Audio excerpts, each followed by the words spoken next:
Paz do Senhor, meus queridos.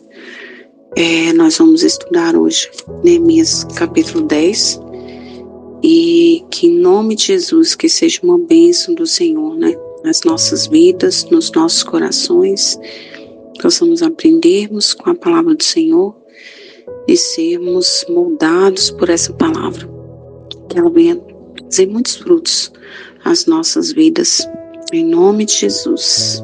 Amém? Então vamos lá. No versículo 1, ele fala sobre a assinatura de um documento no mundo antigo, que era feita de forma parecida com um método adotado em tempos mais recentes, nos quais se usava um selo de cera. Um selo especial era pressionado sobre a argila macia e o modelo dele mostrava que a autoridade havia emitido tal registro.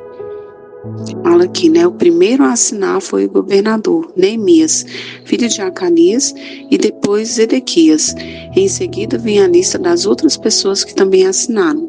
E aí, do versículo 2 até o versículo 27, diz, os nomes das pessoas que também assinaram esse documento.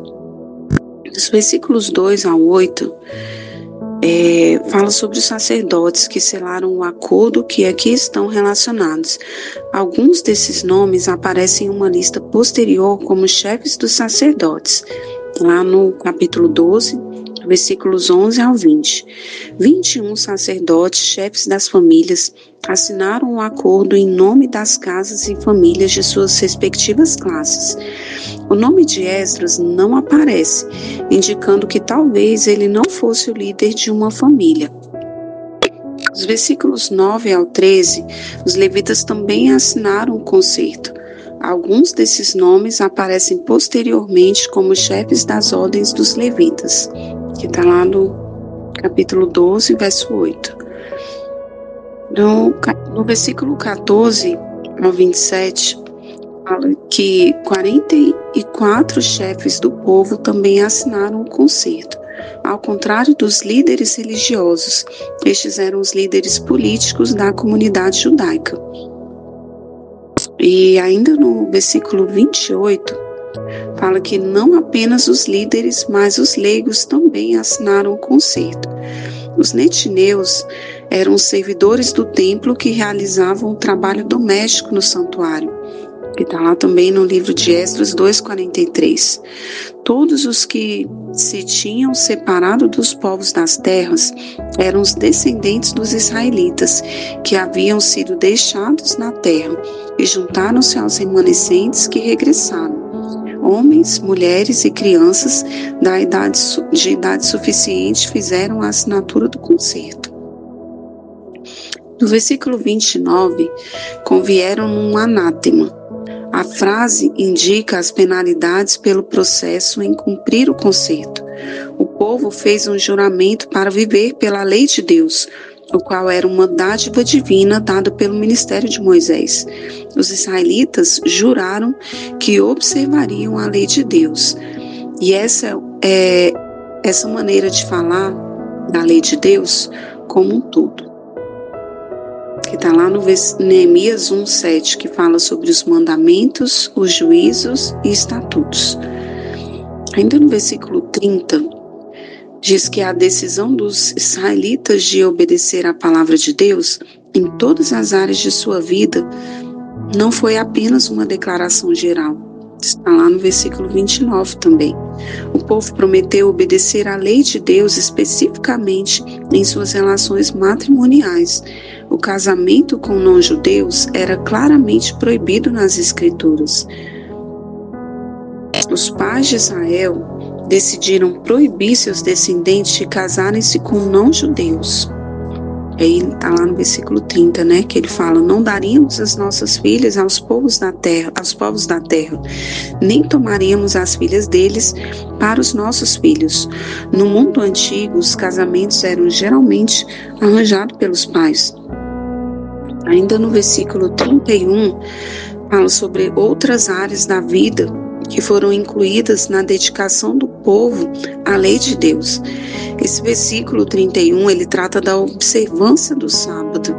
E 3 detalhes em relação a esse dia da semana são mencionados. Em primeiro lugar, o povo prometeu parar de comprar dos estrangeiros e de vender para eles no sábado.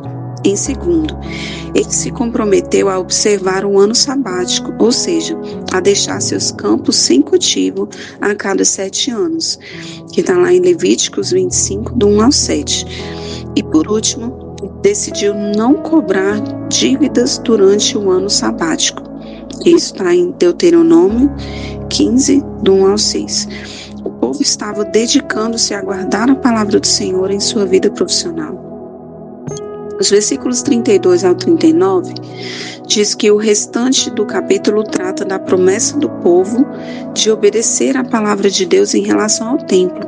Nessa área, o povo fez 4 promessas. A primeira delas foi pagar uma taxa ao templo a fim de cobrir as despesas das cerimônias de adoração no santuário de Deus. O versículo 33 lista os itens que a taxa supriria.